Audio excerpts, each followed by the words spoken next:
This podcast serves Middle Tennessee every weekday morning, and it's made possible by member support. Learn how you can make a difference at WPLN.org/support. Very early this morning, just a couple of hours before my alarm went off, the U.S. Senate voted for a rescission bill that, among other things, claws back funding already allocated for public broadcasting. The measure now goes back to the House. Previous episodes of this podcast have talked about these issues. National Public Radio has deep coverage of it available at npr.org. WPLN and Nashville Public Radio as a whole will be responding in the coming days. And the website protectmypublicmedia.org has information about how you can voice your support for public broadcasting. For the moment, I'll just say this before getting on to today's episode, which is that whatever happens in D.C., whatever adjustments we may have to make on the business side of things, our mission remains, which is to provide nuanced, fact-based, community-driven journalism to Middle Tennessee. And with that in mind, this is the Nashvillager Podcast.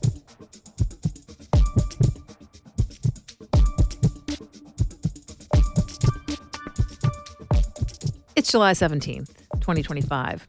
On this day in 1955, Walt Disney introduced the world to his first amusement park in Anaheim, California, with a televised special the day before allowing the general public in to enjoy Disneyland for the first time.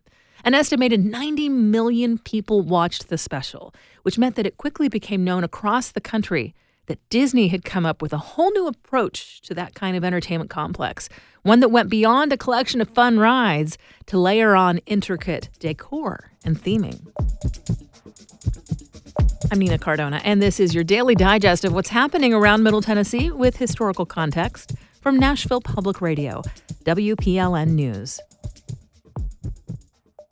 Not quite 20 years later, Nashville got its answer to Disneyland. And yes, Opryland was also a true theme park.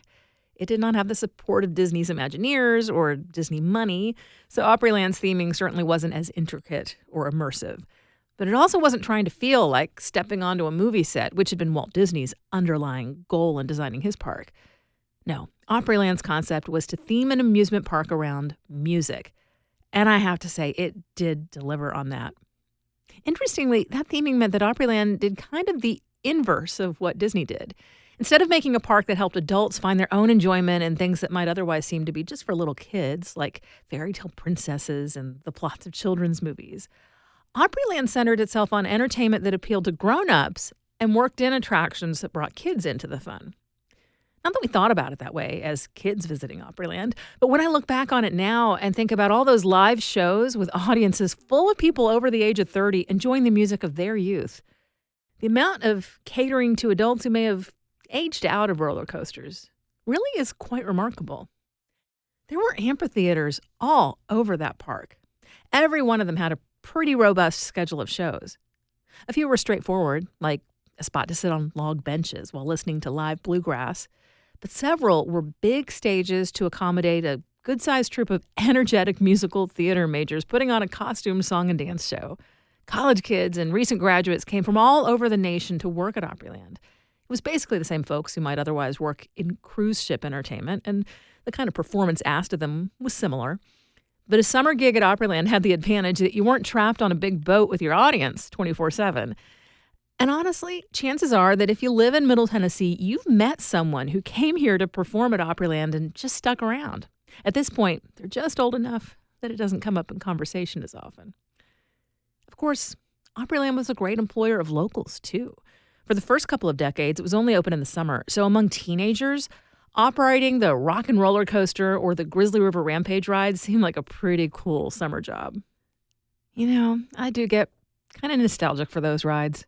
The Wabash Cannonball with its pair of corkscrew turns, the trio of water rides that gave you varying levels of scream factor and varying likelihood of getting absolutely soaked. The exhilarating Screamin' Delta Demon that somehow managed to make Bayou theming work on a ride that featured bobsled-style cars. The thing about those kids back in the heyday of Opryland is that a lot of them were there without any adult supervision. The park was built around the shows that appealed to moms and grandfathers who didn't necessarily want to go on those rides with their children, but the bread and butter patron became folks too young to care about the stage shows. You see, the season passes were affordable enough that a lot of middle-class parents bought them for their kids and then, once every week or two, just drop the kids off at the park to have at it while mom and dad were at work. When I was growing up in the 80s, a significant number of my classmates spent a big chunk of their summers at Opryland without any parents around to rein them in. They were latchkey kids during the school year, and then in the summer, either left at home to run around the neighborhood unsupervised or dropped off at the gates of the theme park to make a day of it there.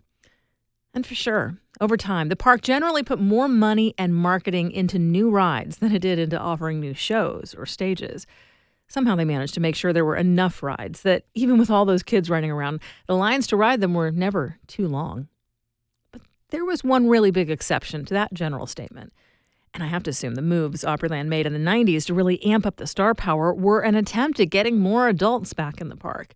That's when they started booking major country stars to come in on a Friday or Saturday night and do a stripped-down set of their hits. In the 90s, they also started opening up the park for short runs around the holiday season, too. But by the end of that decade, the theme park was gone, demolished, replaced with a mall. A big mall? But a mall. The ghost of one ride did remain for a while. The man-made whitewater riverbed loop that housed the Grizzly River Rampage was still there for about a decade. When you park at the mall to walk over to see the hotel's Christmas decorations, the only path between the two would take you right by it. And for some of us who grew up at that park, it kind of seemed to taunt us. But then, after the 2010 flood, when Gaylord repaired the water damage all over its property, that one last remnant was finally ripped out too.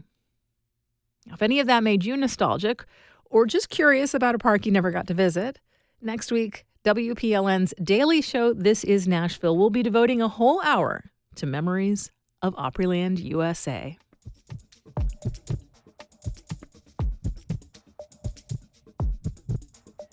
In just a few minutes, a response to the overdose crisis that many southern states have been slow to adopt. That's coming up after the newscast.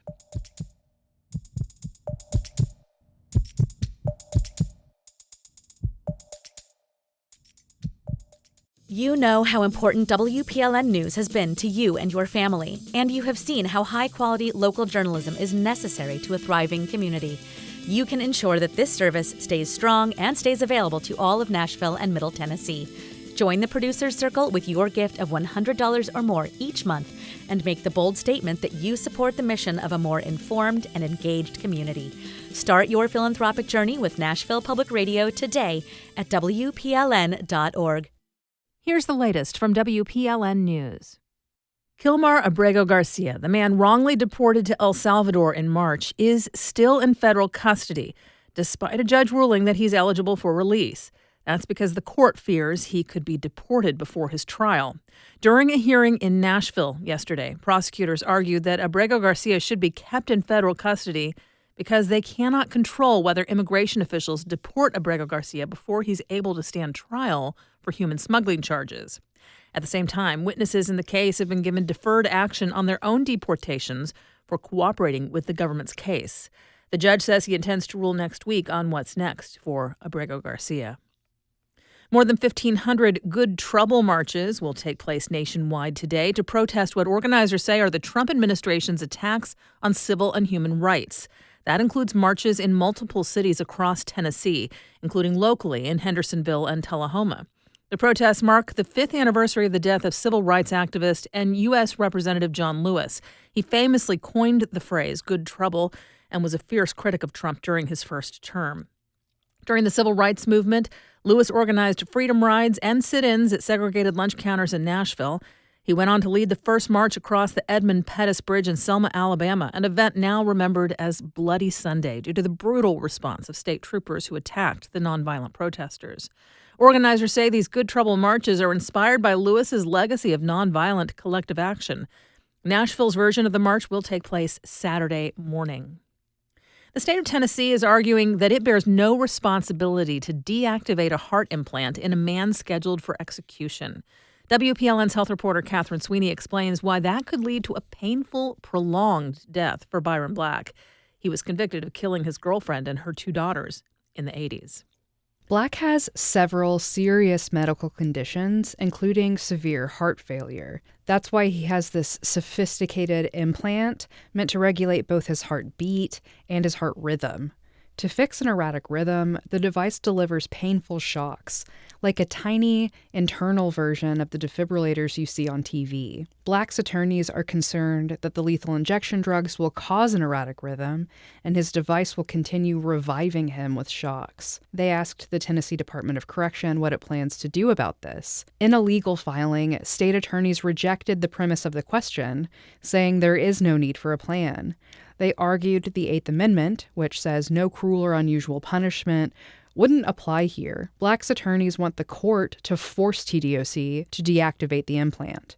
A judge heard arguments this week, but the hearing where the state explained its side wasn't open to the public. The Attorney General's office declined to comment.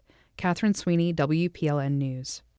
Tennessee's Registry of Election Finances rejecting a political action committee's offer to settle claims that it broke the state's election laws. The group, called Attorneys for Civic Engagement Forum, ran attack ads last year against a candidate in a Chattanooga area GOP primary. The problem is that the PAC was not registered with the state, and it had not filed the necessary expenditure reports. The PAC's administrator offered to pay $2,500 as a settlement. The Tennessee Lookout reports the Registry of Election Finance voted this month not to accept that money. The registry's chairman characterized the monetary offer as an example of PACs choosing to pay a small penalty rather than abide by the rules. The registry will instead look further into claims that the attack ads were part of a larger effort to smear the candidate's name. State and local healthcare providers are scrambling to figure out how to come up with new funding for HIV prevention. Grants paying for the research were canceled after the Trump administration cut off federal funds in March. $4 million worth of funds were cut, worrying scientists that this will result in a resurgence of HIV. The Tennessee Lookout reports that the cuts are expected to hurt especially hard in Memphis, where HIV infection rates are among the highest in the country. Access to birth control supplies is also impacted by the loss of funding. Nissan Motor Company will close its flagship factory in Opama, Japan, to cut costs. Both current and future models that were scheduled for production will move to another plant in southwestern Japan by March 2028. The company's CEO says this is part of a global restructuring plan to downsize.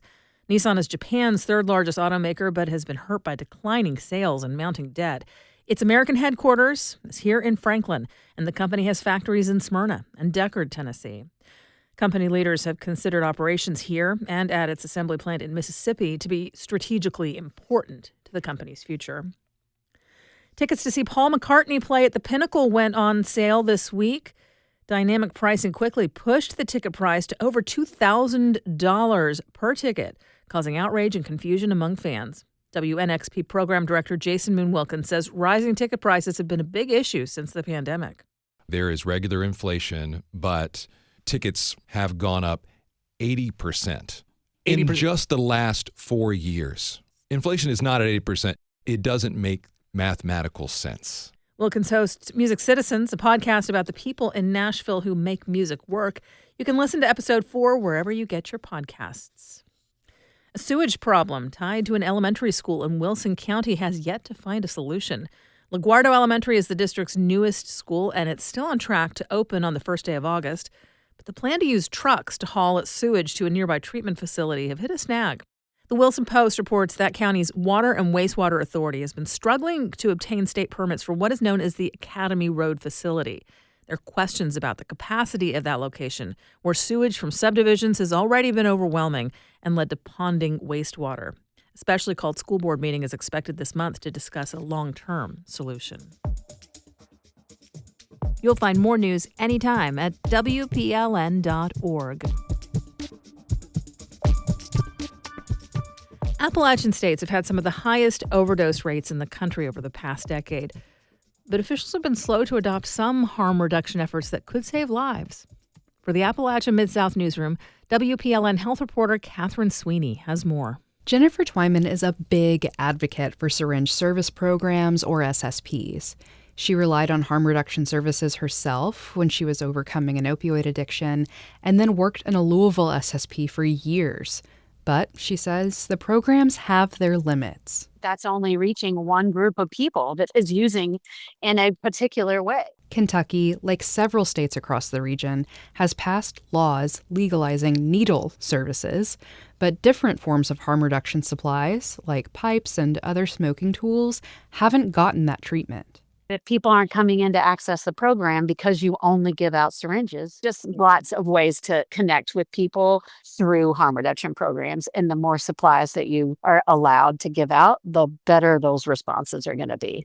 In states like Kentucky, the smoking supplies are in somewhat of a gray area. What I get told when I bring it up to people in the state is that it is such a touchy subject that people would be afraid that they would just walk back everything instead of allow for the other supplies to be given out. For years, West Virginia and Tennessee have taken the nation's top 2 spots for overdose deaths. Kentucky tends to be in the top 10. Harm reduction supporters and health policy analysts advocate for safe smoking services because they offer another route into the care continuum. They can decrease rates of injection drug use. Overdoses are less likely with smoking because the body is absorbing the compounds less efficiently. There's also a decreased risk of infectious disease spread. Sharita Walden is the executive director of the Kentucky Harm Reduction Coalition. She says, although people of all stripes use syringes, smoking is comparatively more common in communities of color. Well, that community is not walking up to a van parked out in the parking lot that's providing syringes and wound care supplies, because that's not what they need. Walden notes the death rate for overdoses actually went up for people of color, as overall rates went down in recent years. You know, there has been a decrease in overdose fatalities every year over the last few years that's been notably in our white community, because when you look at route of use, what demographic is using syringes? Well, we're going to talk about white men. She and Twyman both likened smoking supply's current legal situation to that of fentanyl test strips a few years ago. Because they're not fully legalized, government agencies like health departments aren't allowed to pass them out. Grassroots organizations have some more flexibility, but it's risky. Walden points out that people can legally buy glass pipes at smoke shops and gas stations, but they can also get an extra charge for having supplies like these if they get in trouble for possession. Tennessee Commissioner of Health Ralph Alvarado moderated a panel on smoking supplies at an addiction health summit in April. Some other states are in a different place than we would be. I think it would be difficult to advocate for this in Tennessee.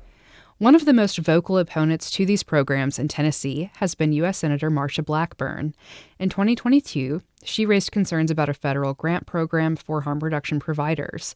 Its eligibility section said it could be used to procure safe smoking kits or supplies. Here she is on the floor. Just yesterday, I had to send a letter to Health and Human Services demanding to know why taxpayer dollars are funding fresh crack pipes for drug addicts. That's right.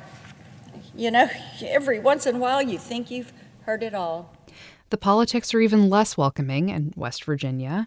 A bill banning smoking supplies from the state's SSPs passed in 2024. But supporters like Twyman in Kentucky haven't given up hope. I have a survey that I have people fill out, if these services were available at harm reduction programs in our city, would you use them? Yes or no. I mean, they're really basic. But they're also, have you ever gotten cut by using a used pipe, or gotten an abscess or an infection, or had to go to the doctor for anything, related to any of that? Because when we show the need, then maybe we can push the envelope a little bit. But in our current political state, I don't feel fantastic about that right now. Catherine Sweeney, WPLN News. That story from WPLN's healthcare reporter was shared with stations around our region through the Appalachia Mid-South Newsroom, a partnership between NPR and stations in Tennessee, Kentucky, and West Virginia. We do this roundup of Nashville news every weekday. Please consider subscribing on your favorite podcasting app. And thanks so much to all of you who've left 5 stars, a thumbs up, or a review in your app of choice. That little bit of love really does tell the algorithms that more people should hear about us. Thanks, of course, to everyone who goes to protectmypublicmedia.org to speak out in support of public broadcasting. And of course, everything at WPLN News is listener supported. You can make a donation at WPLN.org. And that's it for today. Thanks so much for listening. Let's make this day a good one, and we'll catch back up tomorrow.